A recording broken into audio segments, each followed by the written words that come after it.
V lookup क्या है, कैसे एक्सप्लेन करेंगे?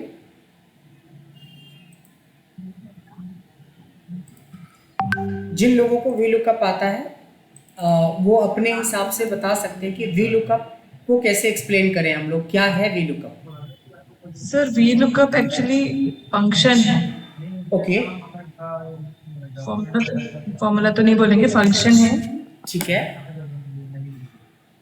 तो हम लोग सिर्फ फंक्शन में हम लोग उसमें जो चीजें रिक्वायरमेंट होती है उसके अकॉर्डिंगली हम लोग वी लुकअप करते हैं।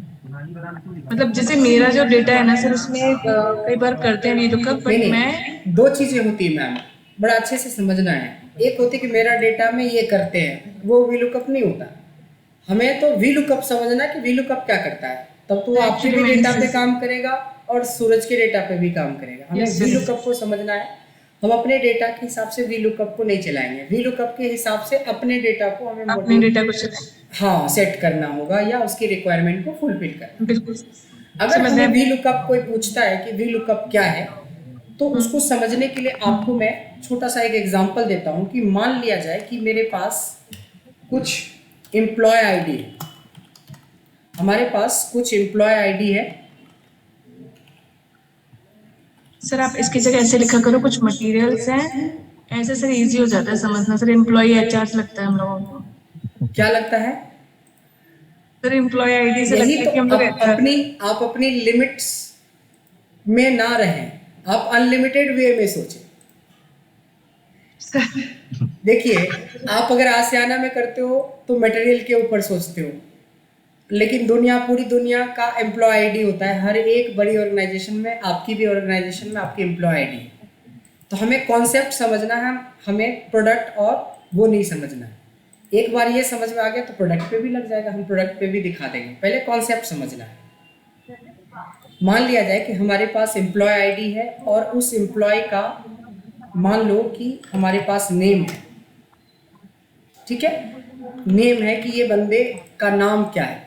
अब आ जाते हैं प्रोडक्ट पे, भी आ जाते हैं कि हमारे पास प्रोडक्ट भी है कि भाई ये सारे प्रोडक्ट हमारे एम्प्लॉय आईडी ये सेल करते हैं या यूज करते हैं।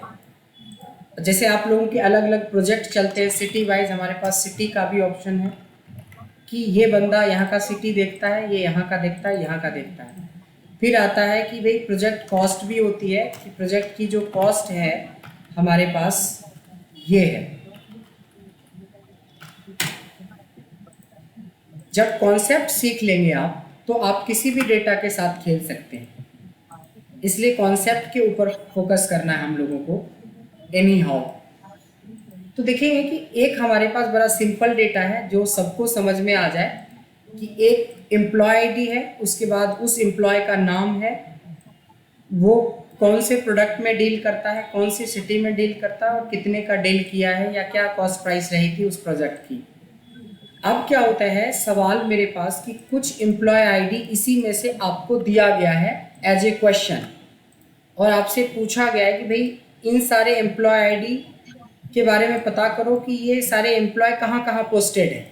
अगर मान लो इसकी वर्किंग लोकेशन है तो आपको पता करना है कि भाई ये एम्प्लॉय कहाँ कहाँ काम करता है, कहाँ कहाँ ये वर्किंग में है। अब देखिए कि एक दिए हुए डेटा में से, आज फिलहाल मैंने एग्जांपल के लिए आपको 10-12 डेटा दे दिया, बट ये 10-12 लाख भी हो सकता है, 10-12 हज़ार भी हो सकता है।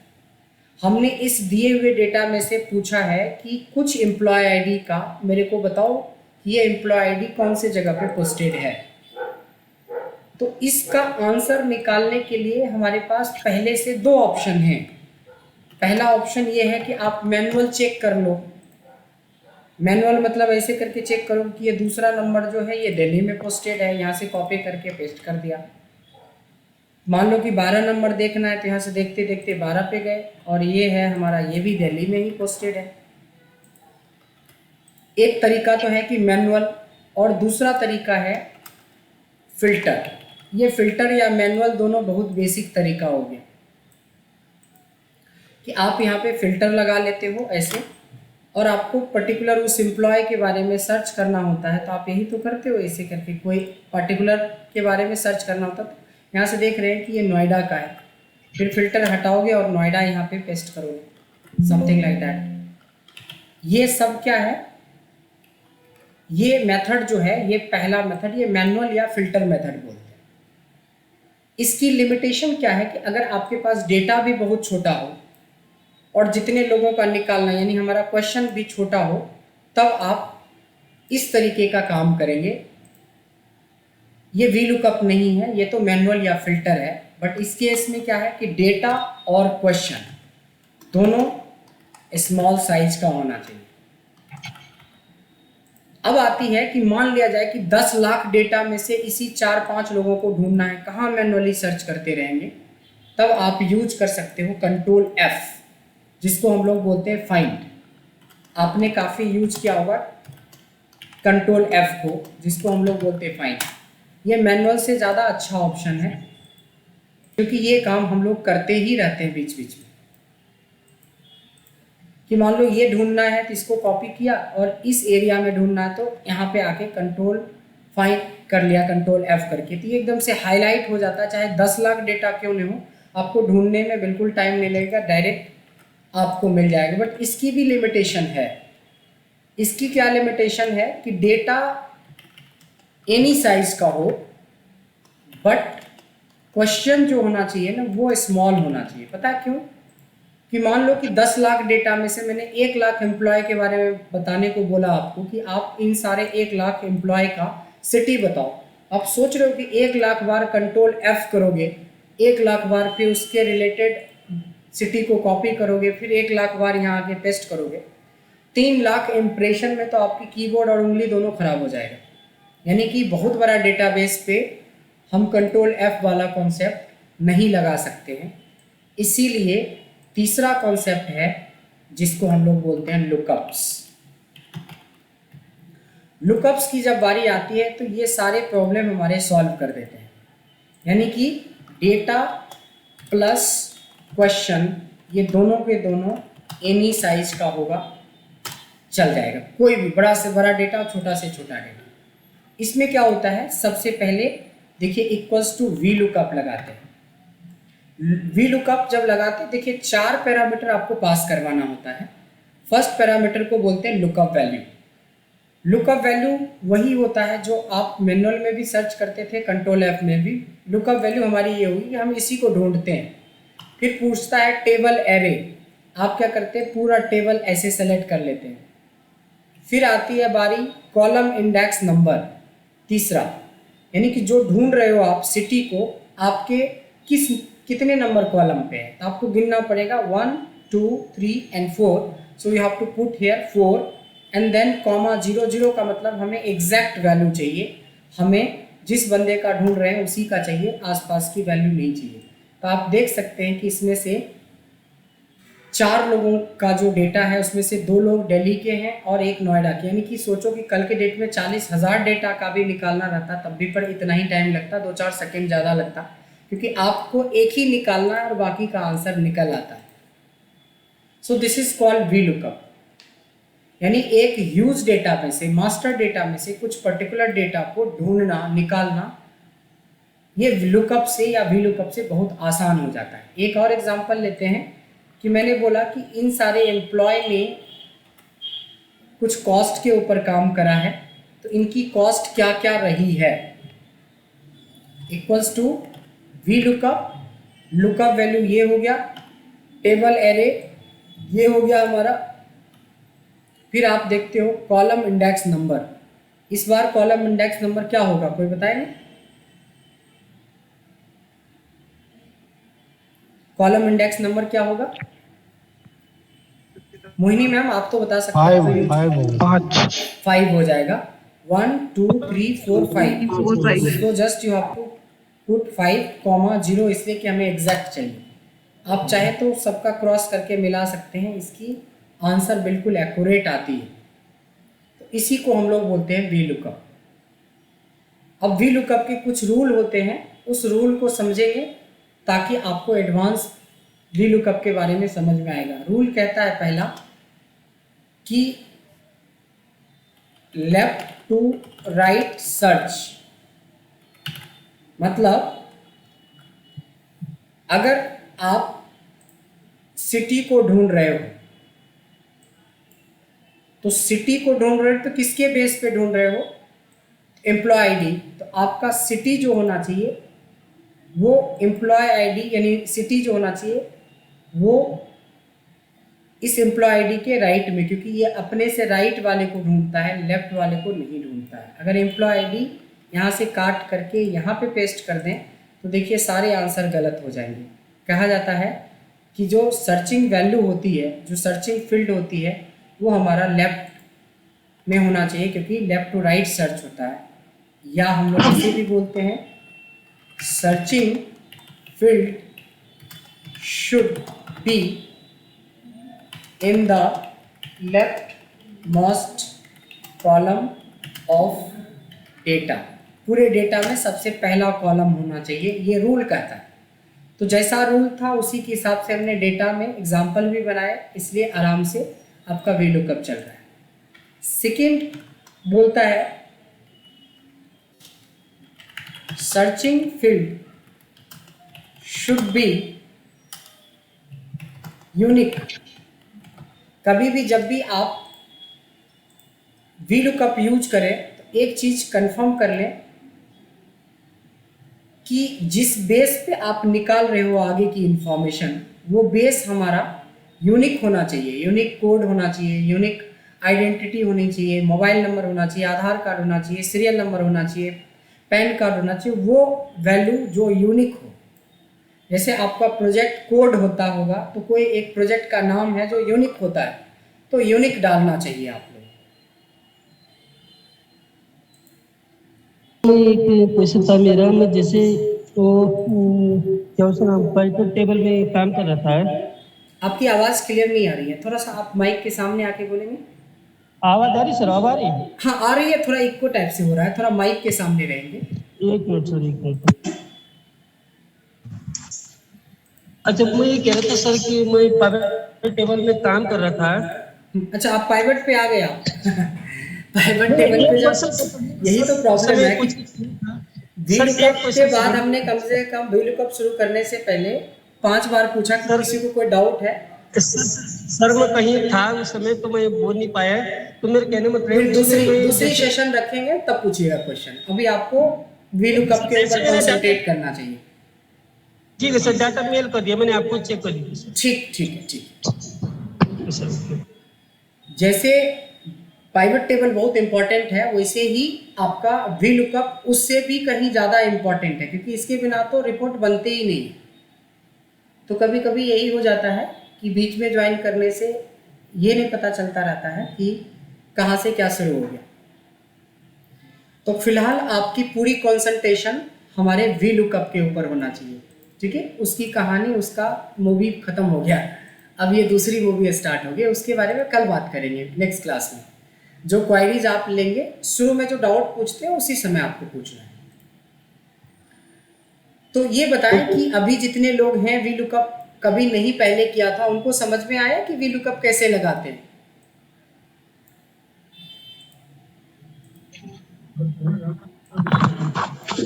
जी सर। All clear? जी सर, अभी आ रहा है सर। जी सर, अभी तो क्लियर। मोहिनी मैम, आपका क्लियर है? यस सर, बेटर है अभी पहले से ना, थोड़ा सा और ज्यादा क्लियर हो गया। आपका आंसर कभी सीधा नहीं आता है ना, तो टेढ़ा आता है ना, प्रॉब्लम है। आप एकदम घुमा के बोलते हो कि प्रैक्टिस करेंगे तो देखेंगे, तो करेंगे नहीं सर, नहीं प्रैक्टिस करी। चलिए मैम, आप अगर जानते हैं कि VLOOKUP सीखा है, पहले भी किया था, अभी भी हमने 2-3 बार बताया है, तो आप बताएं कि प्रोडक्ट निकाल के बताएं कि कैसे हम VLOOKUP से निकालेंगे। सर सेम लोकेशंस के लिए प्रोडक्ट निकालना है, इसी एम्प्लॉय आईडी का प्रोडक्ट निकालना है, is equal to VLOOKUP equals to VLOOKUP। Sir same फिर आईडी हम सिलेक्ट करेंगे, हाँ, then select table and table को हमने सेलेक्ट कर लिया, उसके बाद सर इंडेक्स में हम प्रोडक्ट को करेंगे। प्रोडक्ट क्या होगा इंडेक्स? सर प्रोडक्ट होगा, अच्छा ओके, दिल्ली का सर लावा रहेगा इसमें ना। नहीं सॉरी, थर्ड होगा सर, 3 होगा, सॉरी हाँ। 3 होगा सर। इसीलिए बोलते हैं कि क्वेश्चन तो हम पूछेंगे तभी समझ में आएगा कि एक्चुअली नहीं चल नहीं क्या सर, रहा है। 3 होगा देन 0 होगा, क्योंकि हाँ। सेम उसमें चाहिए। इसीलिए तो क्वेश्चन बीच बीच में रैंडमली हम इसीलिए पूछते हैं ताकि आप नहीं चाह के भी आपको यहाँ पे आना पड़ेगा। सर वॉइस ब्रेक हो रही है। हमारी तरफ से तो कोई इशू नहीं है, शायद आपके यहाँ से नेटवर्क इशू रहा हो। हाँ सर है, अनस्टेबल हो रहा है। मैं तो 300 Mbps यूज करता हूँ क्योंकि हमें कॉर्पोरेट ट्रेनिंग लेनी होती है ना। चलिए एक जने से और ले लेते हैं ताकि एकदम से वी लुकअप और भी ज़्यादा क्लियर हो जाए। इस बार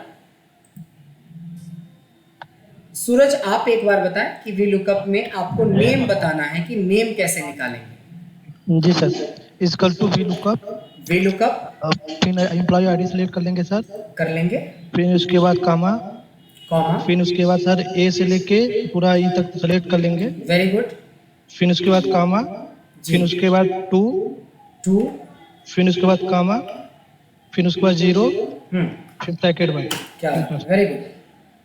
जैसे अभी हमने 4 लोगों से 2 लोगों से हमने पूछा या 3 लोगों से पूछा, सबका आंसर आ गया, तो इसका मतलब है कि हमें वी लुकअप का नॉर्मल फंडामेंटल समझ में आ गया। अनिल सर कुछ बोलना चाह रहे हैं आप? हाँ सर, मेरा क्वेश्चन था टेबल एरे को सिलेक्ट करने का कोई शॉर्टकट फार्मूला होता है क्या? टेबल एरे को सिलेक्ट करना है उसके लिए। हाँ सर आएंगे वो तो नॉर्मल तो है सर ये सिलेक्शन में। अच्छा क्वेश्चन है। अभी आते हैं। अब क्या होता है कि देखिए इसको जो ट्रिक्स अभी हमने डिस्कस किया है ना, this is the basic trick, मतलब एनीबॉडी कैन डू। लेकिन जैसे जैसे आपका काम बढ़ता है, जैसे जैसे आपके पास कॉम्प्लिकेसी आती है डेटा की, तो थोड़े से ट्रिक्स और सीखने चाहिए। इसीलिए देखिए तीसरा रूल है जिसको बोलते हैं यूज ऑफ $। अब क्या करेंगे, मैं कुछ नहीं कर रहा, देखो एक कॉपी बना रहा हूं इसी का डुप्लीकेट, दूसरी कॉपी हमने बनाई, ये पहली कॉपी थी, दूसरी कॉपी थी, इसको मैं मिटा देता हूं। अब देखिए एक तरीका ये है कि जब आप जैसे क्या होता है कि आपके पास ये वाला डेटा का मान लो कि वी लुकअप निकालना है और गलती से आपने डेटा को ऐसे नहीं सेलेक्ट किया, ऐसे नहीं सेलेक्ट किया। अगर आपने एक्चुअल तरीके से सेलेक्ट किया, जितना डेटा है उतना ही, देखिए वी लुकअप अगर लगाएंगे तो लुकअप वैल्यू ये है हमारी टेबल एरे। इस बार मैं पूरा डेटा नहीं सेलेक्ट करके सिर्फ डेटा सेलेक्ट करता हूँ। अगर डेटा सेलेक्ट करता हूँ और कॉमा सिटी निकालना है तो सिटी के लिए हम लिखेंगे 1 2 3 4 और कॉमा 0। तो ये देखिए सिटी हमारी निकल के आ गई। अब क्या हुआ प्रॉब्लम कि देखिए एक डेटा का आंसर नहीं आ रहा है, पहले नंबर का जो डेटा है ना इसी का आंसर यहाँ पे नहीं आ रहा है। ये चीज़ें कहते हैं, इसको बोलते हैं कॉन्सेप्ट। देखिए होता क्या है कि जब हम F2 प्रेस करेंगे तो ये एक एक रो नीचे चला जाएगा। देखिए हर बार एक रो नीचे जाता है ऐसे में। अब ये इतना नीचे जा चुका है कि A5 से लेके ये ढूंढ ही रहा है, तो A1 कहाँ से मिलेगा इस रेंज में। इसीलिए बोलते हैं कि अगर आप सिर्फ डेटा सेलेक्ट करते हैं, जैसे A1 से लेके E14 तक ही सेलेक्ट किया, इतना ही सेलेक्ट किया, तो सेलेक्ट करने के बाद आपको F4 प्रेस करना चाहिए। इससे क्या होगा कि अब आपको पूरा डेटा, यानी इतना सारा जो ऐसे करके सेलेक्ट करते थे पूरा ऐसे करके, ऐसे करना गलत तरीका होता है, क्योंकि आपके पास डेटा इतना ही है और ज़बरदस्ती आप कितना 10 20 30 40 50 लाख एक्स्ट्रा सेल आप सेलेक्ट कर रहे हो ना, सारे ब्लैंक वाले। तो कल के डेट में अगर डेटा थोड़ा सा भी बड़ा रहेगा तो आपका सिस्टम हैंग कर जाएगा इस मेथड से सेलेक्ट करने पे। तो सही मेथड क्या है, इतना सेलेक्ट करके F4 दबाना। फिर से देखते हैं एक बार, इक्वल्स टू वही वी लुकअप, लुकअप वैल्यू हमारी ये है, टेबल एरे सेलेक्ट करने के बाद F4 दबा देंगे। कभी कभी F4 डायरेक्ट काम नहीं करे तो देखिए कंट्रोल बटन के, अगर आप लोग लैपटॉप यूज़ कर रहे होंगे तो कंट्रोल के बगल में एक FN बटन होगा फंक्शन, तो फंक्शन के साथ F4 दबाएंगे। अगर आप नॉर्मल कीबोर्ड यूज़ कर रहे हो तो डायरेक्ट F4 दबाएंगे। उसके बाद कॉलम इंडेक्स नंबर आपको पता ही है कि 1 2 3 4 होगा और कॉमा 0 होगा। तो एक काम हमने बढ़ा दिया कि आप डेटा को जब सेलेक्ट करो तो F4 दबा दिया करो। इस मेथड से भी एक आध जने से पूछ लेते हैं इस मेथड से भी एक आध जने को पूछ लेते हैं। तो इस बार शिव जी आप बताएं, शिव शुक्ला जी आप बताएं, जो मेथड अभी लास्ट बताया उसके हिसाब से VLOOKUP लगाएं। सर बी लुकअप लगा के उसको पहले तो लुकअप वैल्यू, उसके बाद सीट सेलेक्ट कर लेंगे सर। सीट नहीं, डेटा, इसको डेटा बोलते हैं। वह डेटा जी, सर, डेटा सेलेक्ट कर लेंगे, सेलेक्ट करके F4 दबाओ।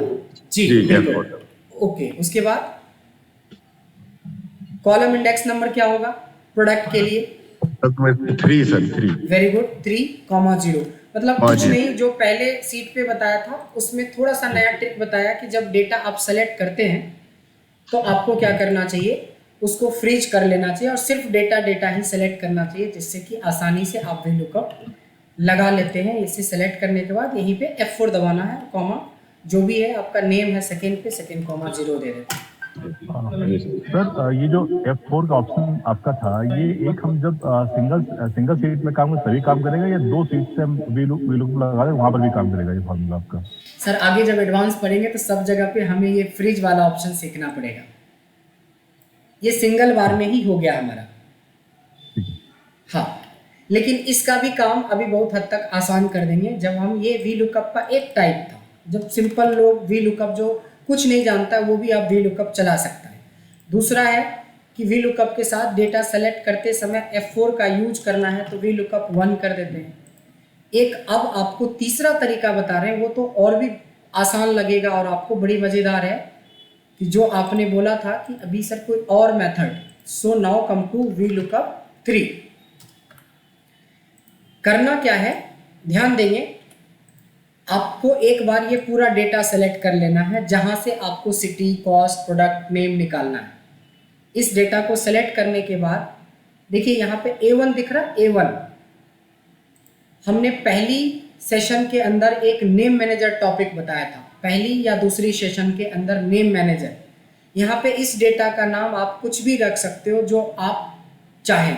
हमने इसका नाम रख दिया मास्टर डेटा। बस अब हमें इस डेटा को सेलेक्ट करने के लिए बार बार नहीं आना पड़ेगा, जैसे अनु सर बोल रहे थे, शॉर्ट मेथड हो गया। शॉर्ट मेथड एक बार इस डेटा को एक नाम दे दिया हमने मास्टर डेटा, अब इधर आने का टेंशन ही खत्म। कैसे? Equals to VLOOKUP, lookup value ये टेबल एरे का नाम मास्टर डेटा। जैसे ही टाइप करेंगे तो देखिए फॉर्मूले की तरह यहाँ पे सिंटेक्स देखिएगा, देखिए पकड़ लिया वो अपना जाके। उसके बाद सिटी 4,0 आसान लगा। Equals to VLOOKUP, lookup value this, table array का नाम मास्टर डेटा और कॉस्ट है हमारा 5 पे 5,0। लग रहा है आसान? क्योंकि हमने इस डेटा का एक नाम दे दिया, बस नाम याद रखना है कि आपने नाम क्या दिया है, बस हो गया। हमें डेटा पूरा सेलेक्ट करने का टेंशन ही खत्म हो गया। मोहिनी मैम इसी मेथड से प्रोडक्ट निकाल के दिखाइए। So VLOOKUP, this is the lookup value, then then master data, yes, table का नाम हमने रखा है मास्टर डेटा, ठीक है। अभी हम प्रोडक्ट निकाल रहे हैं सर 3, 3,0। जी बिल्कुल सही, ठीक है। इस तरीके से हम VLOOKUP को नेम मैनेजर के साथ जोड़ के अगर यूज करेंगे तो VLOOKUP हमारे लिए बहुत आसान हो जाएगा। This is the lookup value, there is a master. चूंकि देखिए जो मेन डेटा होता है वो बार बार नहीं बदलता है, तो मास्टर डेटा का एक आपने नाम दे दिया तो आपको बार बार बदलने की जरूरत ही नहीं पड़ेगी। मास्टर डेटा का एक नाम आपने डाल दिया, वो ऑटोमेटिकली जब भी आप लिखोगे तो अपने आप सेलेक्ट कर लेगा, सबसे शॉर्ट मेथड। और फिर नेम है हमारा सेकेंड पे, ,0 पे। सो इस तरीके से आपने देखा कि कैसे हमने नेम मैनेजर का यूज किया है VLOOKUP के साथ। सबसे इंटरेस्टिंग बात बता रहा हूँ इसकी खासियत। आज हम same data, same question, same seat पे काम कर रहे हैं। कल के डेट में हमारा VLOOKUP 3 में हमारा मास्टर डेटा है और मेरे पास क्वेश्चन किसी और सीट पे है। ऐसे इन लोगों का सिटी पता करो कि कितने पे है। ध्यान देंगे कि मेरा डेटा किसी और सीट पे है और मैं हूँ किसी और सीट पे, और हमें पूछा गया है भाई कि सिटी सबका निकालना है। तो बस आप एक बार देख लो कि 1 2 3 4 नंबर पे सीट है, इसके बाद उस सीट पे हम जाएंगे नहीं, क्योंकि हमारे पास है नेम मैनेजर। क्या करेंगे? वी लुकअप, लुकअप वैल्यू ले लेंगे, थोड़ा बड़ा कर देते हैं ताकि आप लोगों को अच्छे से दिखे। Equals to V lookup, lookup value हमारी ये हो गई, टेबल एरे का नाम मास्टर डेटा, कॉमा 4,0। अब उस पे तो हमें जाने के नौबत ही नहीं पाया और हमारा डेटा का आंसर मिल गया। तो ऐसा कई बार होगा आपके साथ कि डेटा किसी और सीट पे होगा, रिपोर्ट कहीं और बना रहे हैं। तो अगर आपने नेम मैनेजर का यूज किया, ये जो बताया था वी लुकअप नेम मैनेजर, ये बहुत बेहतरीन है। बस यही है कि एक ही चीज़ का डर है इस बैच में हमें कि भाई प्रैक्टिस वाले पार्ट में ना हमें सेटिस्फेक्शन नहीं हुआ है आज तक बोलते बोलते। खाली प्रैक्टिस वाले में अगर आपका प्रैक्टिस हो जाए तो आप वो चीज़ सीख गए हो वी लुकअप में, जिससे आपका काम बहुत आसान होने वाला है आगे। अभी तो डायनेमिक वी लुकअप सीखेंगे, वो अलग।